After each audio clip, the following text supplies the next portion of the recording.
kita akan menyaksikan drama dengan judul Saweri Gading, Joko Tarub, Maring Kudan, dan Batu Menangis. Untuk yang pertama, dari kelas 8C dengan judul drama Saweri Gading.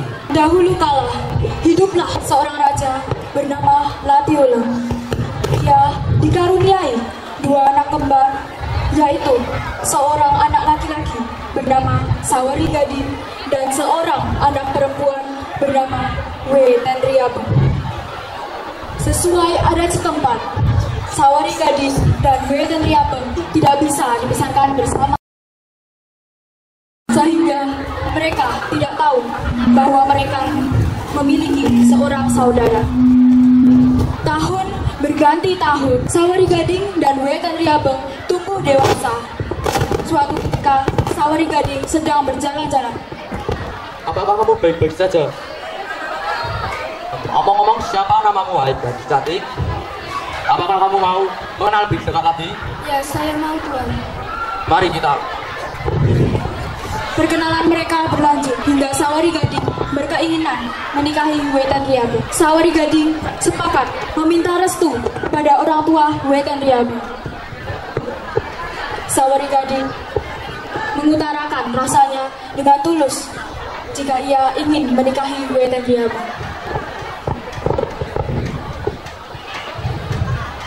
Tidak bisa, kalian adalah saudara kembar yang terpisah. Betapa terkejutnya mereka saat mereka mengetahui bahwa mereka adalah saudara kembar yang terpisah. Kalian harus mencari pasangan yang lain. Kalian harus berpisah. Hancurlah perasaan mereka. Mereka terpaksa berpisah karena mereka ternyata adalah saudara kandung. Saweri Gading mengembara untuk melupakan masa lalunya. Ia menjadi ksatria di negeri Tiongkok.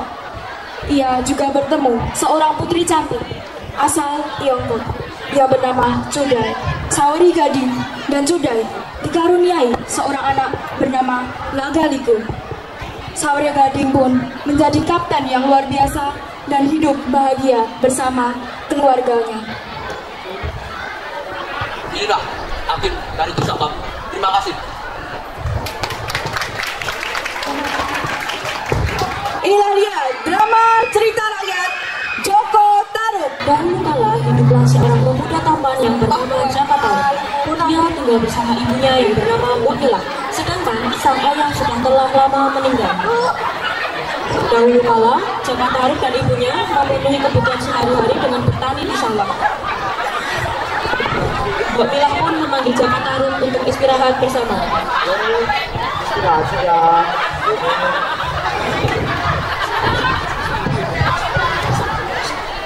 Malam hari pun tiba. Pada suatu malam ketika Jaka Tarub sedang tidur, ia bermimpi menikah dengan seorang perempuan yang cantik jelita seperti bidadari kayangan. Saat terbangun dari tidurnya, ia tersenyum-senang dengan mimpinya semalam. Bahkan sampai siang hari, Jaka Tarub masih memikirkan mimpinya itu. Dia duduk di depan rumahnya sambil tersenyum bahagia. Sang ibu merasa bingung melihat gelagat anaknya. Ia merasa tidak seperti biasanya Jaka Tarub seperti ini. Seakan tak peduli dengan kehamilan sang ibu yang hari tadi mengamatinya, Jaka Tarub terus terbalut dalam mimpinya tentang semalam.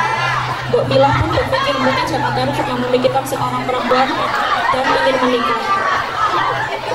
Jaka Tarub adalah seorang pemuda yang handal dalam berburu. Lalu, pada saat suatu pagi, ia memutuskan untuk pergi berburu. Jaka Tarub mempersiapkan segala macam peralatan yang berburu yang ia butuhkan. Kemudian, ia berpamitan kepada ibunya.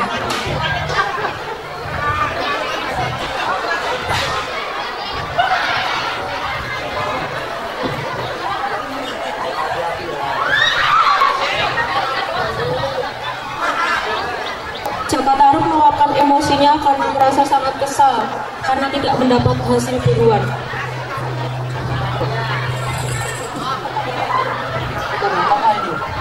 Jaka Tarub pun berjalan kembali pulang ke rumahnya dengan rasa lapar karena tidak menemukan hewan buruan lagi.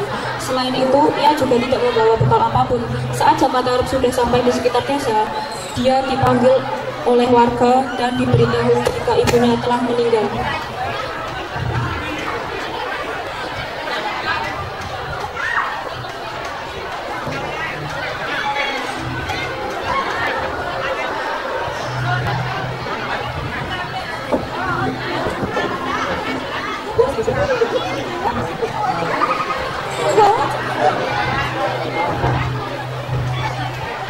Saat ia memasuki rumahnya, seorang warga menyebut pundaknya dan memeluk Jaka. Nampak di depannya sosok sang ibu yang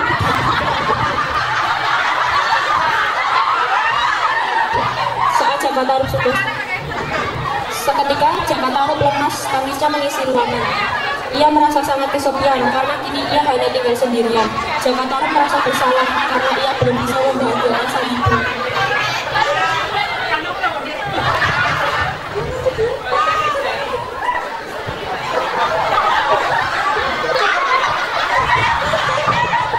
Jaka Tarub tetap suka berburu untuk sejenak melupakan kesedihannya. Hingga pada suatu hari ketika sedang berburu, ia merasa bosan karena tidak ada satu buruan pun yang ia dapat. Dia merasa haus dan kelelahan. Akhirnya ia pergi ke arah telaga dan berada di tengah hutan. Saat hampir sampai, terdengar sayup suara wanita yang berbincang dan tertawa kecil. Namun suaranya semakin jelas ketika dia mendekati telaga. Alangkah terkejutnya dia, nampak di hadapannya 3 orang gadis cantik di telaga itu. Jantungnya berdegup kencang, dia memperhatikan satu persatu gadis di telaga itu. Semuanya berparas cantik.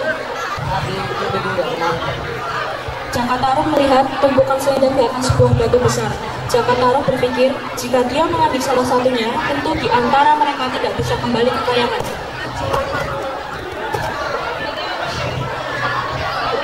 Dia mengambil salah satu selendang dan menyembunyikannya.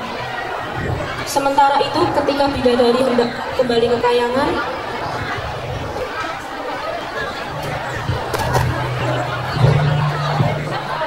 Selendangku, kamu di mana? Tadi aku di atas batu sama kayu. Matahari mulai tenggelam. ayo kita pulang. Tanpa selendang nggak bisa balik ke kayangan. Maafin kami ya. Dan kejadian ini, Jaka Tarub yang masih berada di tempat persembunyiannya mendapat seorang bidadari yang bajunya diambil bernama Nawang Wulan. Wulan kebingungan mencari di mana selendangnya. Dia harus mencari di tengah gelapnya hutan seorang diri. Dari kejauhan, Jaka Tarub masih terus mengawasi Nawang Wulan, menunggu waktu yang tepat agar bisa berpura-pura menolong sang bidadari itu. Sesampainya di tepi hutan, Jaka Tarub menghampiri Nawang Wulan. Melihat kedatangan pemuda asing, Nawang Wulan tampak ketakutan. Namun, Jaka Tarub segera menjelaskan maksud dan tujuannya. Siapa kau?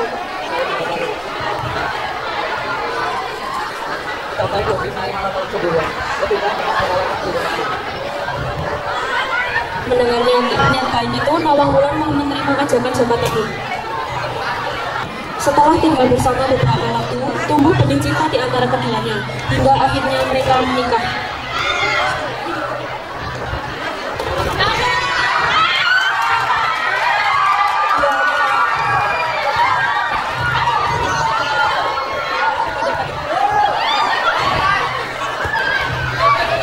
Dari pernikahan itu, mereka dikaruniai anak perempuan yang bernama Nawangsih. Sejak memiliki keluarga kecil, Jaka Tarub bisa menemukan kebahagiaannya kembali. Dari pernikahan itu, mereka dikaruniai anak perempuan yang berparas cantik yang bernama Nawangsih. Sejak memiliki keluarga kecil, Jaka Tarub bisa menemukan kebahagiaannya kembali. Pada saat Nawang Wulan membersihkan gudang, ketika ia merasa ada yang janggal, ia menemukan selendang yang selama ini ia cari. Selendangku. Wajah Nawang Wulan seketika pucat melihat benda yang baru saja ia dapatkan, sebuah selendang yang selama ini dia cari-cari. Nawang Wulan merasa kecewa dan marah dengan Jaka Tarub karena sudah ditipu selama ini, dan dia kemudian segera menemui suaminya.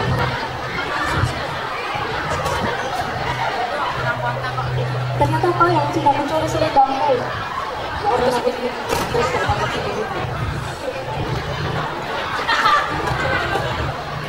Aku sudah tidak lagi kembali sebagai suamiku lagi.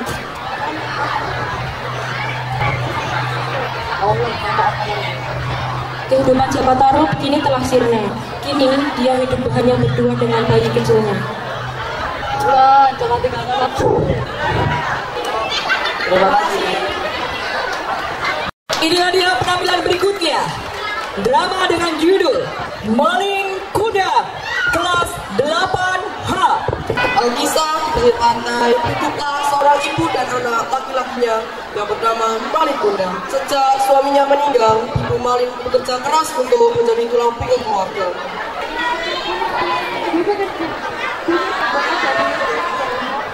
Apakah Malin boleh ikut membantu? Malin kecil emang sangat rajin dan selalu menemani ibunya untuk berjualan ikan di pasar. Telurnya Bu, dibalik telurnya. Meskipun masih kecil, Malin sangat pandai berdagang. Saya beli telurnya 1 kilo ya Bu. Ya Bu, sebentar ya Bu. Ibu masih lelah seharian jualan di pasar. Makasih Bu. Seiring berjalannya waktu, Malin kecil menjadi seorang pemuda yang gagah, yang merasa sudah waktunya menggantikan ibunya untuk bekerja. Apa kamu yakin untuk pergi merantau? Malin akan bisa sukses ya nanti. Akan ibu doakan setiap hari. Hati-hati ya nak. Sampai jumpa Ibu. Sampai jumpa anakku. Bersama dengan pemuda lainnya, Malin pun mulai menaiki kapal. Sang ibu mulai merelakan anaknya senata wayang itu untuk pergi merantau. Kapal yang membawa Malin pun telah pergi jauh meninggalkan ibunya seorang diri. Selepas Malin kecil pergi merantau, ibunya selalu merindukannya anaknya. Ia selalu teringat dengan Malin saat melihat lautan. Malin, apa kabar kamu nak? Semoga sehat selalu ya. Pun berjalan, Ibu Malin kian menua. Ia masih hidup seorang. Malin tidak pernah memberi kabar atau pulang hingga suatu hari rumahnya didatangi oleh seorang pemuda. Betul, saya mau ibunya. Kita sudah menjadi saudagar kaya. Kabarnya sekali dia akan datang dengan saudagar lainnya berkunjung ke sini. Malin anakku, terima kasih ya nak. Pagi pun tiba, Ibu Malin segera berlari ke pelabuhan untuk menyambut anaknya. Malin anakku, aku merindu kamu nak. Teriakan sang ibu mampu membuat teman-teman Malin kaget. Mereka pun bertanya keheranan. Dengan orang tua Malin kaya raya, tetap dia kemari ke Malin. Kau siapa? Aku tak punya ibu. Itu tak miskin seperti ini. Tidak disangka, Malin pun kita mengakui ibunya. Malin, kenapa kamu berubah nak? Ia segera pergi meninggalkan ibunya yang telah menangis. Ibunya sangat kecewa dengan Malin. Ia segera mengangkat kedua tangannya untuk berdoa. Jika memang dia anakku, maka berikan keadilanmu. Sesaat setelah berdoa, langit yang tadinya cerah menjadi gelap, tanda akan terjadinya hujan badai. Kapal yang membawa Malin terombang-ambing oleh hujan badai hingga membuat Malin terbentur jauh ke pelabuhan. Malin terus menangis dan bersujud meminta maaf kepada ibunya. Namun permintaan maaf Malin sudah terlambat. Tak lama seluruh tubuhnya menjadi kaku dan tidak bisa digerakkan sama sekali. Terima kasih. Dan inilah dia penampilan 8D dengan drama Batu Menangis. Sebuah bukit yang jauh dari kota di daerah Kalimantan, hiduplah seorang janda miskin dan seorang anak gadisnya. Anak gadis janda itu bernama Darmi. Rupanya sangat cantik jelita. Namun sayang, ia mempunyai perilaku yang amat buruk. Gadis itu amat pemalas, tak pernah membantu ibunya melakukan pekerjaan rumah. Kerjaannya hanya bersorek setiap hari, sehingga harus dituruti. Setiap kali ia meminta sesuatu pada ibunya, harus dikabulkan, tanpa mempedulikan keadaan ibunya yang miskin. Setiap hari harus banting tulang mencari sesuatu hasil. Suatu hari, seperti biasa gadis itu mengurung dirinya di dalam kamarnya. Ia tak mau matahari merusak kulitnya. Ia enggan betul-betul mengotori wajahnya. Ibu, bukankah sudah aku bilang, setiap kali aku bangun, kamu harus menyediakan teh, air hangat, dan lulur untukku. Mana? Aku lagi sibuk, Bu. Sang ibu hanya mengelus dada. Hatinya gelisah. Kesibukan mempercantik diri hanya itulah yang selalu dilakukan putrinya yang pemalas itu. Mataharimu mulai memancarkan sinarnya. Sang ibu mulai bersiap-siap untuk berangkat ke sawah untuk pulang. Ia tak lupa mengajak Darmin untuk membantu gadis itu. Darmin, ayo bantu ibu bekerja di sawah. Tidak, Bu. Nanti kalau kuku sama kulitku rusak gimana? Apa kamu tidak kasihan dengan ibu? Aku lagi dandan, Bu. Ibu pulang. Upahnya mana? Sini. Ini dia. Jangan, itu untuk membeli beras. Aku habis, Bu. Harus beli yang baru. Kamu itu jadi anak, biasanya cuma minta saja, nggak mau bekerja. Ibu marah, sang ibu tetap memberikan uang itu pada Darmin. Keesokan harinya, ketika ibu pulang dari bekerja, sang Darmin meminta lagi uang upah yang diperoleh itu untuk membeli alat kecantikan yang baru. Keadaan itu terjadi setiap hari. Suatu hari sang ibu mencoba untuk membujuk anaknya agar memulai mengubah tabiat buruknya. Ibu, uangnya mana? Coba kamu bantu ibu bekerja di sawah.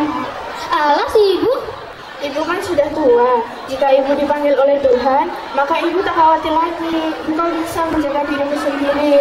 Kita itu orang miskin, kita harus bekerja untuk makan. Siapa suruh kita tidak miskin? Lagi pula, aku tak mau kau menjadi ibuku. Baiklah anakku, ibu hanya memohon kepadamu. Aku hanya memohon kepadamu agar kamu tidak mengurung diri di rumah saja. Keluarlah, kenalilah lingkunganmu agar suatu saat nanti jika ibu dipanggil oleh Tuhan, ibu bisa tenang. Hari berganti. Akhirnya sang anak mau menuruti kehendak ibunya. Ia tidak keberatan untuk pergi ke manapun bersama sang ibu. Tapi anaknya ini mengajukan sebuah syarat bahwa ia tidak diperbolehkan untuk mengakui bahwa ia adalah ibunya di depan umum. Seorang ibu, itulah hatinya tertulis mendengar itu. Namun sang ibu menyetujui. Hingga pada suatu hari, anak gadis itu diajak ibunya ke turun desa untuk berbelanja di pasar yang letaknya jauh dari tempat tinggal mereka. Anak gadis itu berjalan menikah dan memakai pakaian yang bagus dan bersolek agar orang di jalan yang melihatnya akan mengakui kecantikan.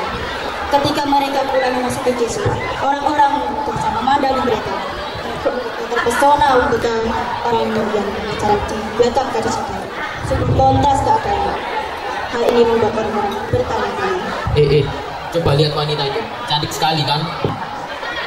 Ya, wanita itu bagai bidadari surga. Ya, bahkan wanita itu lebih menawan daripada bunga mawar. Mungkin dia itu. Kita tidak boleh menduga yang tidak baik. Oh, berkenalan dengan dia. Ikut.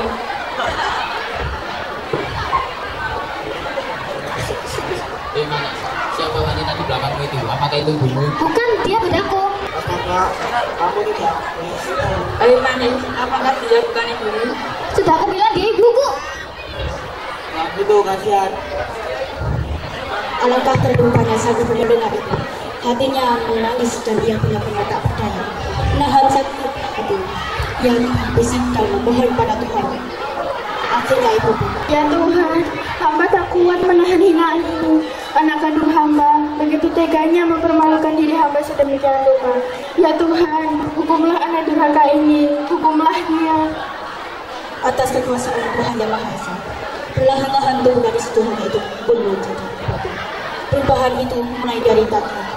Ketika perubahan itu mencapai setengah tahun, anak gadis itu menangis dan memohon kepada ibunya.